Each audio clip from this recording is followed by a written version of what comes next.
When you have a DEI center, and they call it, the Diversity, Equity, and Inclusion Center, after we have that executive order go through, all we've seen now is nobody getting fired, and then them rebranding that same name, yeah, center, we talked about that. and then still doing all their policies. It's just moved underground now, but all the same things that they were doing prior is still ongoing, which is in defiance of the law. Mm-hmm. Well, and not to mention, you really can't divorce these political perspectives from whatever class you're taking. Like, even if it's not in this diversity GE class that you have to take, I was taking classes of economics and genetics.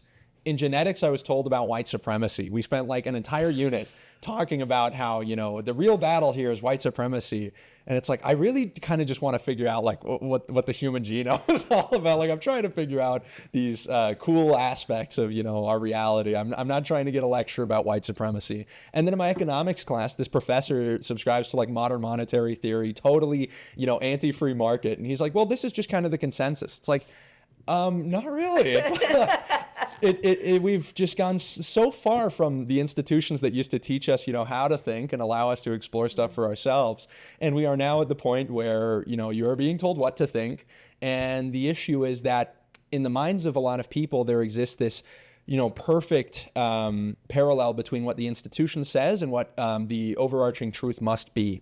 And it's funny because every once in a while you start to see that gets pushed back against.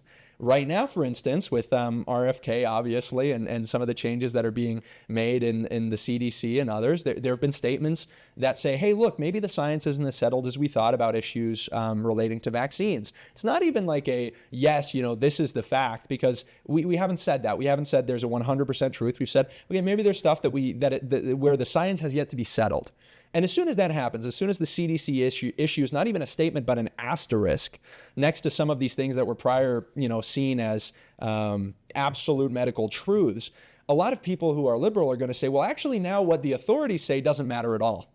And they used to, hail to the authorities as the absolute reference for truth.